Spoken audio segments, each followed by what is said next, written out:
I want to tell you something about learning that most people do not consider. You do not have to do it alone. Most people treat English learning as a solo activity, something private, something done quietly, independently, between themselves and a course or an app or a textbook. Nobody watching, nobody involved, and solo study has real value. The quiet morning session, the focused vocabulary review, the careful grammar practice, but something essential is missing from solo study people. Because English, at its most real, most useful, most powerful, is not a subject, it is a connection. It is the thing that happens between two people when they choose to understand each other. And that only happens with people. The learners who improve fastest are almost never the ones studying hardest alone. They are the ones who have built connections, who have found other people, learners, speakers, colleagues who are part of their English journey.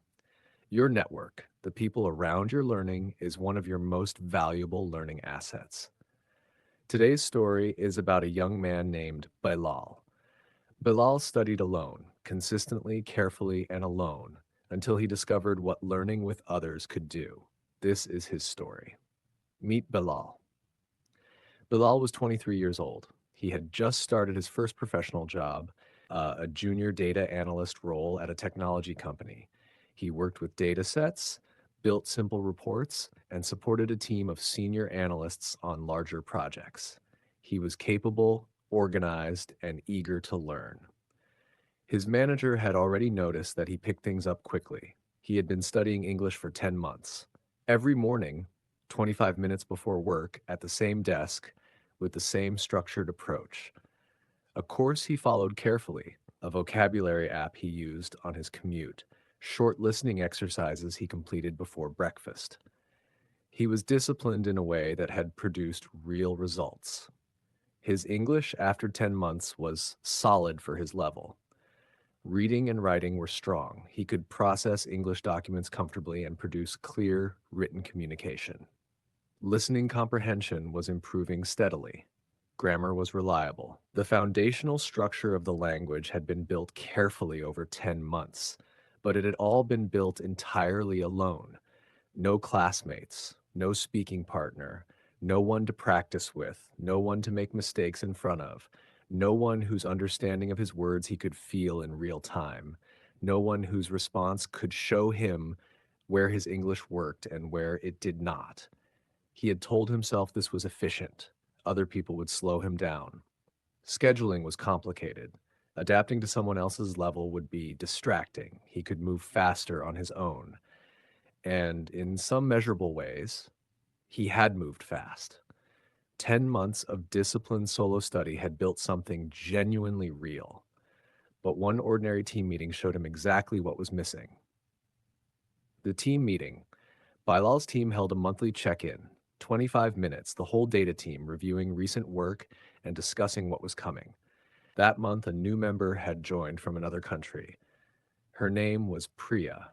She was experienced, warm, and easy to talk to. Her English was natural and comfortable.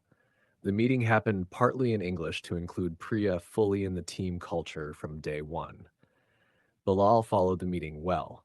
He understood most of what was said.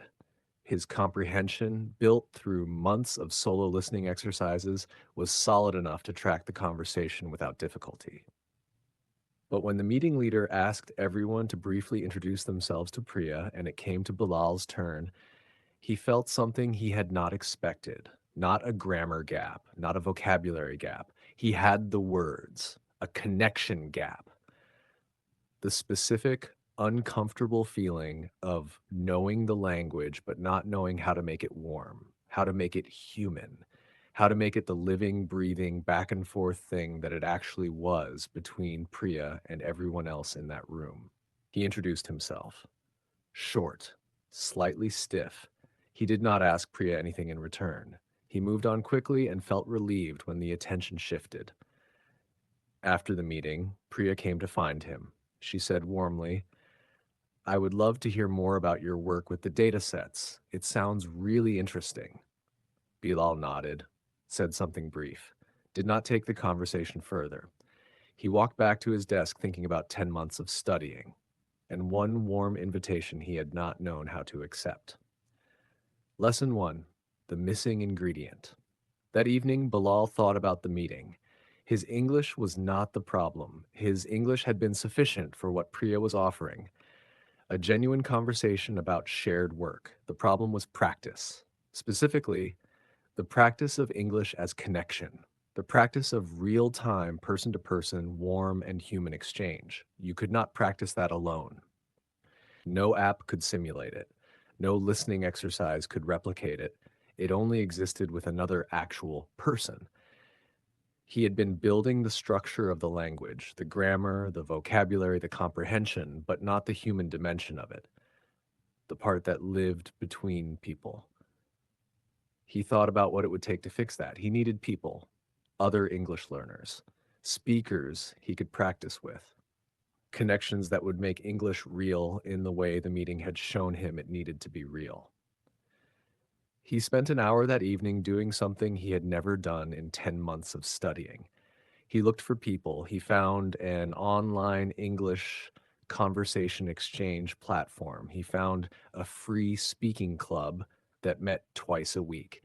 He sent a message to a colleague, a senior analyst named Rob, who had offered casually months ago to practice English with anyone who was interested. 3 connections in one evening.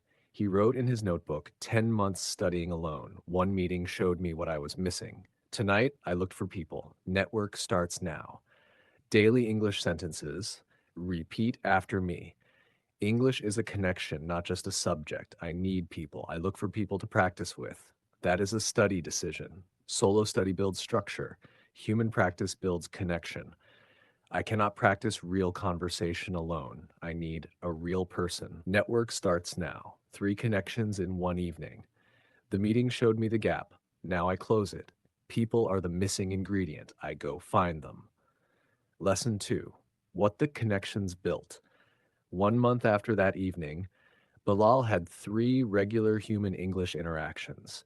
Rob, the senior analyst, met with him for 15 minutes every Thursday lunchtime. They talked about data work, company news, anything. Casual professional conversation. Rob corrected Bilal occasionally, gently, usefully. Bilal asked questions. The 15 minutes were always slightly too short. The Speaking Club, Tuesday and Friday evenings, online, 12 members from different countries, 1 hour of structured conversation topics. Bilal contributed every session. Some contributions were short, some were longer. All of them were real, addressed to real people who responded.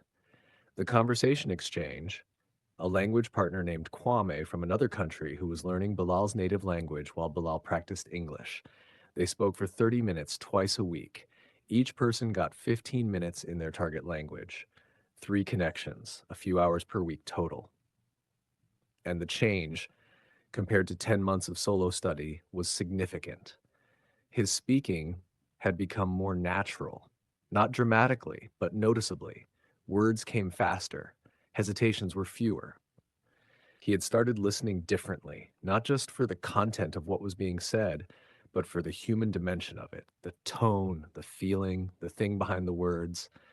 He thought about Priya's invitation at the meeting, about how he had not known how to accept it. He knew now because he had been practicing with Rob, with the speaking club, with Kwame, the thing she had been offering: connection, real human connection in English, daily English sentences.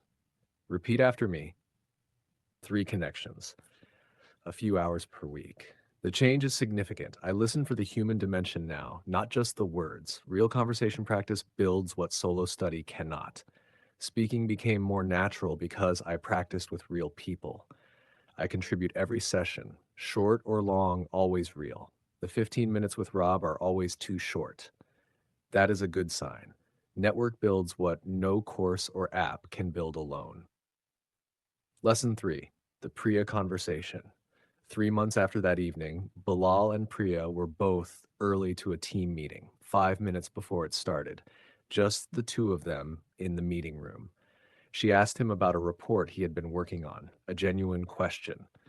She had seen it referenced in a team document and was curious about the methodology. 3 months ago, Bilal would have given a short answer, self conscious, brief, moving on quickly. This time, he explained. He described the data set, the approach he had taken, a challenge he had encountered, and how he had solved it. He asked her if she had seen similar approaches in her previous work. She had. She shared something from her own experience. He asked a follow up question. The meeting started. They had been talking for 4 minutes. 4 minutes of easy, natural, genuinely engaged conversation about real work between two real people. He thought about the meeting 3 months ago, about the introduction that had been short and stiff, about the invitation he had not known how to accept.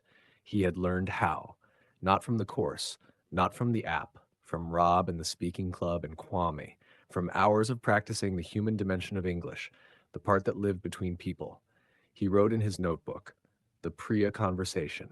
4 minutes, easy, natural, engaged. 3 months of network practice built that. Daily English sentences. Repeat after me. 4 minutes of natural conversation. 3 months of network built that. I explain, I ask, I follow up. Real conversation skills. The human dimension of English comes from practicing with humans. I learned how to accept the invitation. Network taught me. Easy and natural. That is what regular real practice produces. The meeting no longer feels like a gap, it feels like an opportunity. I connected with a colleague today through English. That is what it is for. Lesson 4, 1 year. The network built this 1 year after the team meeting where he had felt the gap. Bilal sat at his desk. He was reviewing his network. Rob, they had had 61 Thursday lunches. Rob had become a mentor of sorts, had guided Bilal on professional development questions as well as English. The relationship had grown far beyond language practice. The speaking club, 44 sessions attended, he had become one of the more regular members. The facilitator had asked him recently to help welcome new members. He had said yes. Kwame, still meeting twice a week. They had become genuine friends across 2 languages in 2 countries. Kwame's native language was improving, Bilal's English was strong, and Priya, they had had many conversations now. Natural, warm, collegial conversations. She had become someone he enjoyed working with, someone he looked forward to talking to. None of these relationships had existed 14 months ago. All of them had come from one evening when Bilal had looked up from his solo study and decided to look for people. His English had improved dramatically over the year, significantly beyond where it would have been with another year of solo study, because the network had pushed it in ways that solo study never could. Real conversations, real connections, real feedback. Not from an app, but from actual people who needed to understand him and whose understanding he could feel. He wrote in his notebook, 1 year of network. Rob, Speaking Club, Kwame, Priya, all from one evening of looking for people. Solo study built the foundation. The network built the real English. Daily English sentences. Repeat after me. 1 year of network. Rob, Speaking Club, Kwame, Priya. All of this from one evening of looking for people. Solo study built the foundation. Network built the real English. 61 lunches with Rob, 44 sessions at the club.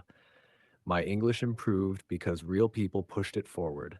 The relationships are as valuable as the language. Both are real. Network is a learning strategy, one of the most powerful ones.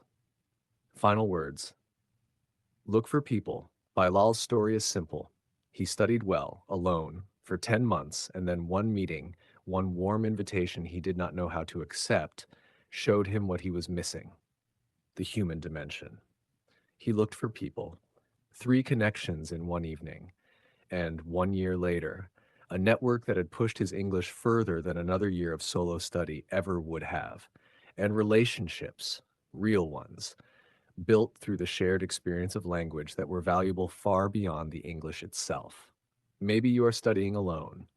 Maybe your English journey is entirely private. Just you and the course, the app, the textbook. I want to suggest one thing. Look for people. Find one person, a conversation partner, a speaking club, a colleague who offered once to practice an online community of learners, and make one connection, just one, and see what it does to your English. Because English is not just a subject, it is the thing that happens between people. And the best way to build it is to be between people. See you in the next one. Stay calm, stay connected, and build your network.